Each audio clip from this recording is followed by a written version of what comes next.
Hi everyone, happy Midsummer and welcome to my talk on Midsummer's Gothic. I will be talking about the Midsummer film later on in my talk, and for that bit there will be a content warning because I will be discussing some of the more graphic scenes of the Midsummer film. But before I do that, I just wanted to go into the history of Midsummer itself. So in Europe, the summer solstice and Midsummer are often used interchangeably. Midsummer falls on June the 24th, today. The summer solstice is when the sun reaches its highest point in the sky, and is also the longest day of sunlight. The summer solstice has historically been significant for many cultures, marked by holidays, rituals, and festivals, with the theme of religion and fertility playing a major part. In some cultures, the summer solstice is seen as the beginning of summer and the end of spring. In others, it marks the middle of summer. The word solstice comes from the Latin words sol, meaning sun, and stitium, meaning still or stopped. The ancients noticed that as summer progressed, the sun stopped moving northward in the sky, then began tracking southward again as summer turned to autumn. Summer solstice has been observed as early as the Stone Age, where revelers would gather at the Stonehenge, the ancient stone circle, to see the sun rise. When the summer solstice occurs, the central altar stone aligns with the outer heel stone and the rising sun. This year, the summer solstice took place on Wednesday, the 21st of June, marking the return of even brighter evenings for the warm season ahead. The UK enjoyed around 16 hours and 38 minutes of daylight, which was welcomed by crowds of around 10,000 people or more, including garland-wearing hippies and druids waiting for the sun to appear at the iconic site in Amesbury, Wiltshire. Now, we can't talk about Midsummer without talking about pagan traditions. And for pagans, summer solstice was highly significant. Legend has it that the goddess took over the earth from the horned god at the beginning of spring, during midsummer. She was at the height of her power and most fertile. For some pagans, the summer solstice marks the god and the goddess's marriage and sees their union as a force that creates the harvest fruits. The pagans believed that the plants had healing properties during the summer solstice, and they honored nature with rituals and celebrations on the day. It's a time to celebrate growth and life. The pagans danced around maypoles, fashioned garnets, and helped which were picked on Midsummer's Eve, and bonfires were used to keep away any evil spirits. The pagans also noted it was a time when the sun will begin to decline and shift towards winter. Now, we can't talk about pagans without talking about cults. So in the prehistoric period 1050 AD, the Vikings were widely known as pagans. They were part of various cults, and the Odin cult demanded human and animal sacrifices. Odin was the god of the upper classes and was primarily worshipped by magnates and warriors. The blot was an exchange in which they sacrificed to the gods in order to get something back in return. For example, good weather, fertility, or luck in battle. The blood from the sacrificed animals was collected in bowls, splattered on altars, walls, and the cult participants themselves. And with cults comes religion. And in the 4th century, the holiday was actually changed to fit into Christian beliefs that honored St. John the Baptist, called St. John's Day. In the Gospel of Luke, St. John's birthday is said to be 6 months before the birth of Jesus, which would put his birthday in June. It was celebrated by bathing in water the night before for purification, a feast and a prayer on the holiday, but despite the name change, some of the customs of Midsummer still remained. And that brings me on to Midsummer and the Gothic. According to pagan folklore, evil spirits would appear on the summer solstice. To ward off evil spirits, people would actually wear protective garlands of herbs and flowers. And one of the most powerful of these plants was known as Chase Devil. And today it's actually called St. John's Wort because of its association with St. John's Day. Bonfires were lit to protect against the forces of darkness, which was said to run free during the shorter days. Other summer solstice traditions hold that the ashes from a midsummer's bonfire can protect one from misfortune, or that the ashes, when spread across one's garden, would bring a bountiful harvest. folklore, magic, and the healing powers of nature, water turning into wine, ferns into flowers, telling fortunes. My personal favorite is young girls would go eat salted porridge and go to bed thirsty so that future husbands would bring them water in their dreams.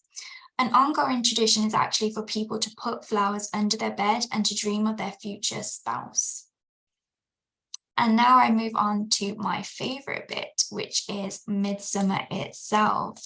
Midsommar is one of my favorite films. It's directed and written by horror writer Ari Aster, whose previous films include The Witch and Hereditary.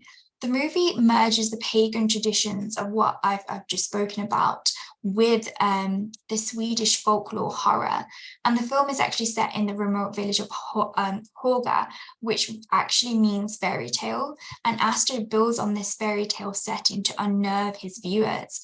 Everyone in the commune is nice and welcoming, the flower crown, the white clothes. There's such a peace and a holiness of the people, which contrast these really bloody, graphic scenes. We don't break traffic laws, suggest they are good, law-abiding citizens, but they have this need for fresh blood. So the commune draws in outsiders, playing on the midsummer theme of fertility. And Ari Aster creates this midsummer pastoral nightmare. And the pastoral beauty is so vibrant with cinematic shots, so bright it's almost dizzying. And paradise quickly becomes hell. Midsummer being the longest day of the year, with some countries having up to 24 hours of daylight. This becomes almost frightening to Mark, one of the characters, who starts to feel trapped, and the other characters are confused as to whether it's the next day or not. This strikes a chord with K. Dick's 1977 eerie pastoral novel, They, which depicts a similar enchanting scene. You've got the blooms of varying shades of pink sparkle to the autumnal sun, an insolent abundance of flourish. Ari Aster's Midsommar is a horror movie in broad daylight with decorative white robes and enchanting lakes. Realism versus surrealism, there's a pleasure in death by returning to nature. And we can't talk about Midsummer without talking about Sweden. And in Sweden, Midsummer is a major holiday and the country closes down just like Christmas. Håga, where Midsummer is actually set, has an association with evil. The Håga song, or Hågleton, tells the story of how the devil, disguised as a fiddler, comes to Håga and forces the villagers to dance until they die. In Midsummer, an older woman tells a version of this story before the May Queen competition, wherein the women drink a fortifying substance and gather around the maypole and dance until they fall down. The last one standing is the May Queen, affixed with this beautiful, elaborate flower crown, much bigger than mine. But Aster tells that the story and the real song, even though it's not used in the film, was part of the reason why the location was chosen.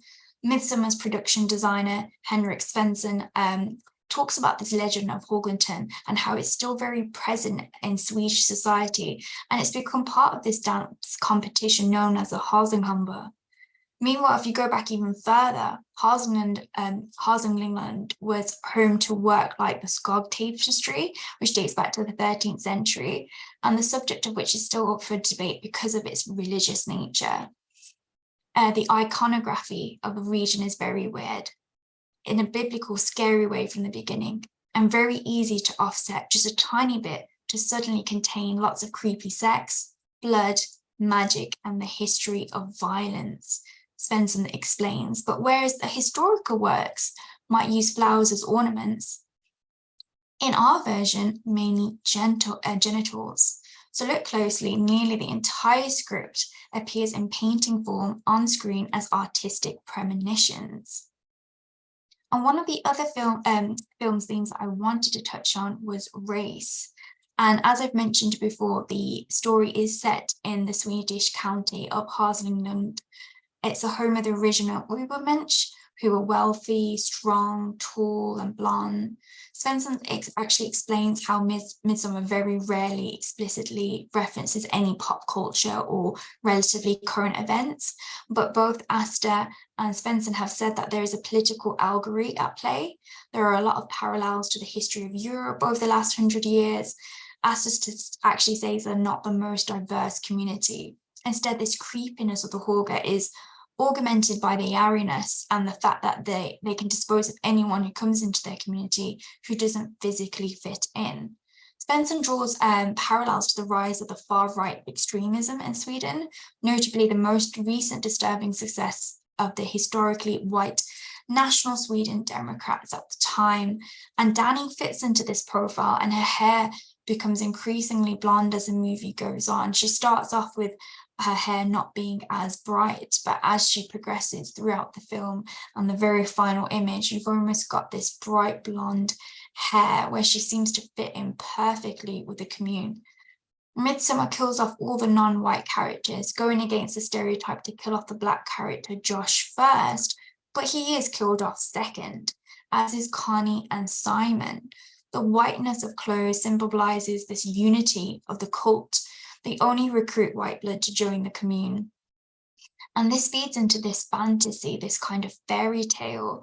And I feel that Asta does this not only through the setting, which the external sunshine creates this sort of cinematic fairy tale in a charming rural village, which surrounds a sort of enchanting forest.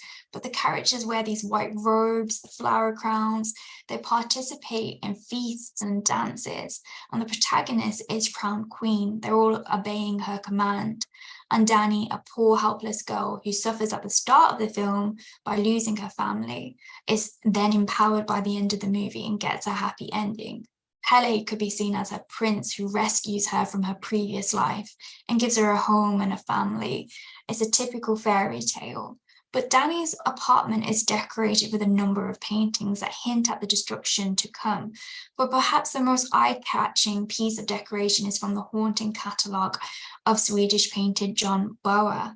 Boer is a Swedish national icon who illustrates the country's trove of fairy tales. The image that is significant is of a young girl with a crown kissing a bear on the nose. And this is called Stackars Lilla Bass, which actually translates to poor little bear, a crucial foreshadowing of the end of Midsommar, which also involves a woman, a crown, and a bear. Now I'm going to be moving on to one of my more disturbing scenes in Midsommar, so content warning alert, but it is probably one of my favorite scenes just because of how shocking it is. On what it actually symbolizes. So I'm going to be describing Estupa, which is the name given to the several cliffs in Sweden. And the name denotes sites where ritual genocide took place during the pagan Nordic prehistoric times, where elderly people threw themselves or were thrown to their deaths. And according to legend, this was done when old people were unable to support themselves or assist in a household. And these elderly Horgans would just jump to their deaths and explode into very gory piles of flesh upon landing. And the simple idea was that during the Testupa, the elderly members of society would just commit suicide off these really high peaks, thus giving themselves over to Odin, over to the gods. And in the world of Midsommar, the Hauga people actually kill themselves at age 72, and their names transfer to younger members of the community. So they technically live on through those younger generations. And in historian Anders Frixell's The History of Sweden, translated to English in 1844, they describe the practice as such. Close by this barn, there was a very high perpendicular rock, such that it was certain whoever should cast himself from the top would never reach the bottom alive. Here, ancestors have always put an end to their own lives. As soon as they became very old, that their children might be saved from maintaining them, and that they themselves come to Odin and be freed from the pains and suffering which accompany old age and a straw death. Now, this is what I think is quite a disturbing scene, but also quite a disturbing ritual. And another ritual, which is actually indicated in Midsommar, is the Blood Eagle. This is another favorite of mine. It's Simon's death. and the way he's kind of opened up with his ribs, his back, his intestines, his lungs all pulled outside his body, and he's still breathing. That is what is known as the blood eagle, and it's a method or ritual chosen to execute a member, and the lungs are pulled through the opening to create these big wings.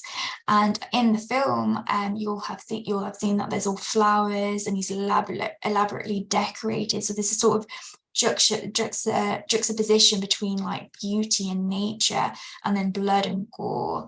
And the earliest recording of this was actually in 865, and it was said to have been performed on two royal families, one being King Aila of the Northumbria, and then there was thought to have been another human sacrifice to the god Odin, but some think it's a myth, as there's not much historical evidence. But the fact that Ari Aster actually includes both these quite graphic rituals is quite interesting in light of the movie's events. But moving on to more happier modern times, it's nice to know that we're not sacrificing people anymore, and that Midsummer is still celebrated around the world in a much light-hearted way. And in Sweden, the many pagan traditions still continue, such as the wearing flower crowns, decorating and dancing around the maypole, folk costumes and music. Midsummer is still a very popular time of year with weddings and christening ceremonies. In Norway and Spain, bonfires and firework displays still occur. In Austria, they light hundreds and thousands of mountain fires, and it's all lit up. And in Iceland, they have a 3-day secret solstice midnight sun festival, which sounds really cool. And in the UK, we have many people, including Druids and pagans, come to witness the perfectly aligned sunrise at the Stonehenge. So that is my talk on Midsummer Gothic. I do hope you have a lovely time celebrating the day, whatever you are doing, whether it's you're continuing some pagan traditions, or if you've got traditions of your own. I am not an expert on Midsummer or pagan traditions. This is a talk I've put together for fun and entertainment purposes. But if you are an expert, or if you know or research any of these themes, do get in touch with us. We would love to hear more about your work. Thank you very much for listening.